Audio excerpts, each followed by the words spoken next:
Thank you very much, ladies and gentlemen, for joining us in this special interview with me, Hamza Dabjeri. This week, we will be discussing about the main pillar of Somaliland's economy. I mean, the livestock. It accounts for 60% of the country's GDP. According to the Ministry of Finance and Development, the country has exported 410,000 heads of livestock in the first quarter this year. But still there are challenges. Somaliland has no adequate market for its livestock. Why and what are the solutions? Hamza Hassan Saeed, who is a veterinary medicine lecturer, joins me in this special interview to discuss. Hamza, welcome to CBA. Thank you, sir. Thank you, Mr. Hamza. Could you first tell us about the current assessment of Somaliland's livestock? Well, although the ban has been lifted relatively for reasons from the exporting side, but there are still problems need solutions. And of course, there are allegations from the Saudi side that there are a number of diseases present on Somaliland and Somalia animals, which are, on the perspective of veterinary and international public health, are considered fatal and deadly diseases. Saudi Arabia as state whose decision does not come from vacuum and has every right to protect its citizens.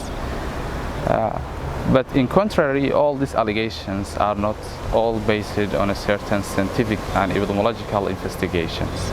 In addition to that, this type of global trade is surrounded by a number of concentration, the political concentration, the propaganda, the brokering, which affect the value and credibility of international import and export. Other than that, there are a number of countries in the region which are exporting the same product, and this of course creates a scale of competition which sometimes and all the time is dishonest. All right. Hamza, we are in the Hajj season, and this is the time Somaliland exports the highest number of livestock. As an expert, do you think, is there any illness that could hinder exporting livestock this year? Is of course the presence of disease is inevitable in every livestock population in the world. But because of the natural grazing system and relatively low or lack of the environmental pollution, our animals are considered healthy in to large extent. Definitely no diseases warrant concern. And this is what's shown by the data of national quarters and university research. But of course, there's still rubrications due to the mismanagement and natural certifications. All right.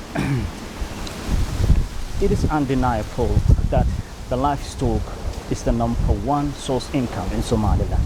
However, the country has no adequate market for the livestock export. What are the challenges? One of the ABCs of the trade is that the total dependence of just one market is at the very lost.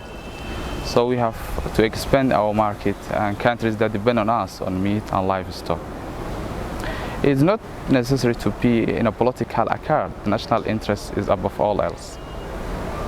Yes, it's true there are a number of countries that imports meat and livestock in all continents, but Saudi Arabia, or generally the Gulf, remains the large in the Middle East for seasonal religious reasons like Al-Hajj.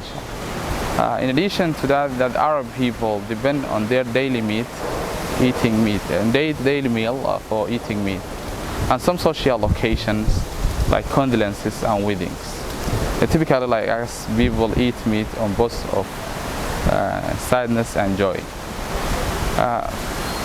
So Saudi Arabia cannot be excluded anymore, but expanding the market is inevitable, strategic, and this of course needs a highly integrated plan and conclusions of memorandum of understanding with importing countries. The challenges are many and complicated and interrelated, and the worst is that they are being cumulative and overlapping. But constantly there are lack of access to water, lack of access to market, lack of access to grass, lack of access to credit facilities. In addition to that, inequality between the number of animals and the area of pasture, or what we call it on the veterinary, the pastoral size. Because none of all pieces of land is suitable for grazing, there are large amount of land seized illegally without benefiting from it and preventing animal from grazing. And this makes animal to graze in a very congested area, and this makes offer grazing. So the challenges are more, and I hope that the state will resolve all these problems and will find a suitable market for our livestock. You have mentioned it about Saudi Arabia. When we are talking about Somaliland's livestock, the first thing comes to our mind are Arab countries. Why cannot be marketed livestock in our region, the continent, Africa, and other parts of the world? Undebatably, most of African countries are sufficient in terms of livestock and meat. You know, there are a number of countries, African countries, that come on the top of the list of countries that export livestock to the outside. Even before us, like Sudan. It's possible that Egypt sometimes exports camels from us in a small amount and quantities. In addition to the fact that the African country market in terms of hard currency is considered nothing in comparing to the well-off Arab markets, and this is the actual cause. Still in Saudi Arabia. Saudi Arabia is the largest country importer of Somaliland's livestock, but sometimes we have experienced it on several occasions it has suspended importing livestock from Somaliland due to health conditions. Do you think, as an expert, you are a veterinary medicine lecturer, or do you produce enough veterinarians in our country? Although I don't want to sound pessimistic, but there is a great default and huge of shortcoming in various levels and aspects. Politically, there is no clear, significant governmental planning regarding the matter. The national bodies involving the field are poor. Even their part on the state's general budget is very shameful. Technically, those on it, whether they are administrators or technicians, are far below the level. Laboratories, scientific research units, national choirs are not all at the standard at all. Even the cadres, some of them are not specialized at all, or they are not sufficiently well trained, or some of them at the age required to be on retirement. And there's another important problem in this institution, is that the lack of right person, right position philosophy. What I mean is these institutions are service par excellence. It's supposed that the minister or director general should be specialized in the same field, technocrat, and chosen on the basis of pragmatism. No justification that the minister to be a senior military officer or a tribal leader or even a cadre in the ruling party of Kulmiya, because it is a productive institution which has a big role in the employment of national workers, reduction of poverty, and liberation of national income. And by the way, have a big role in the popular diplomacy since it exports a national product to the outside. Okay, let's talk about climate change. The country has experienced it, or some of the regions in our country experienced severe droughts. Could that have impact on our livestock export this year?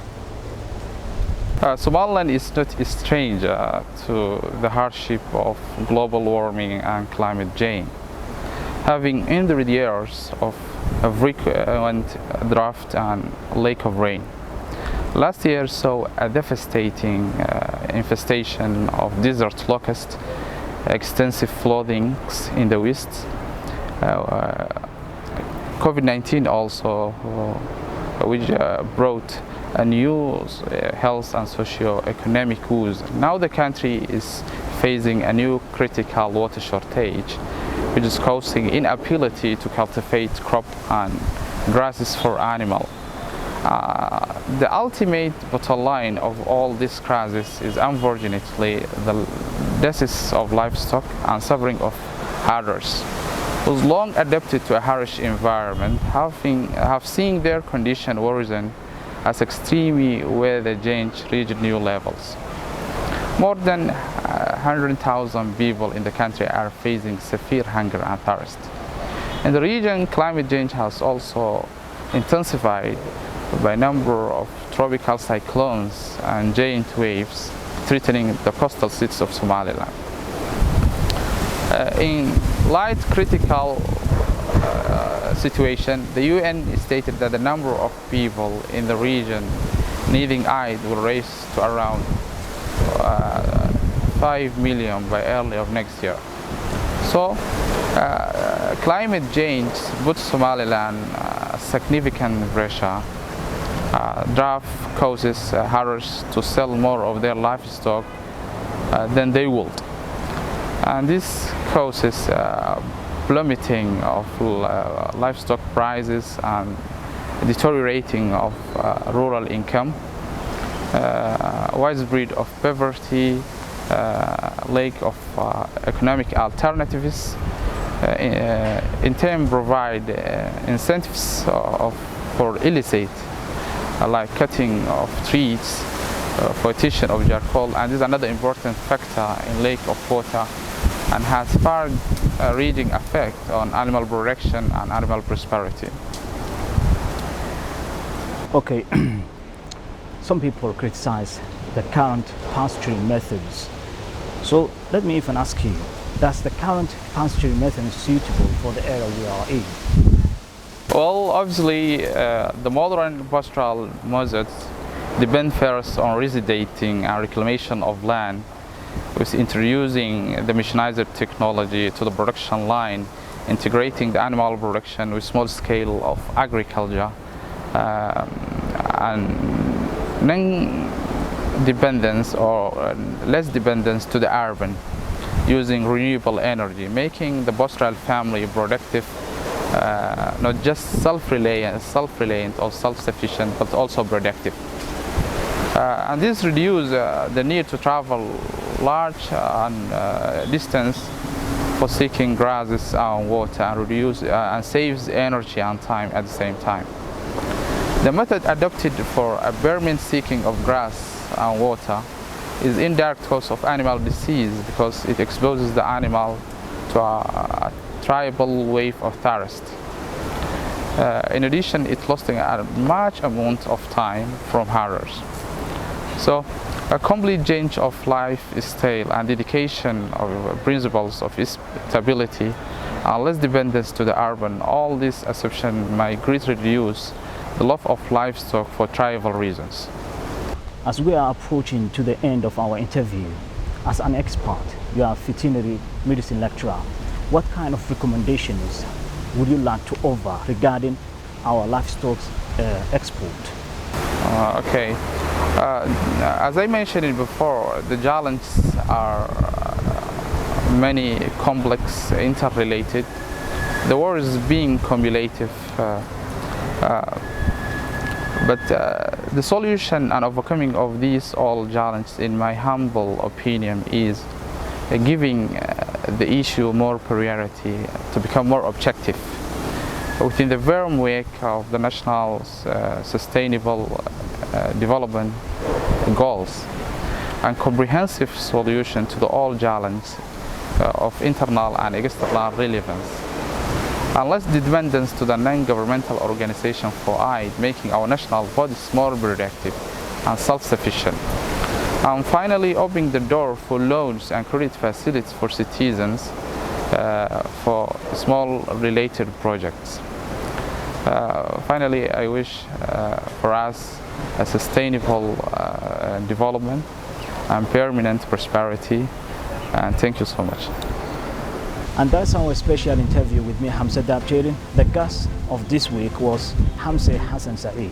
a veterinary medicine lecturer. Hamza, thank you very much for joining us. Thank you very much.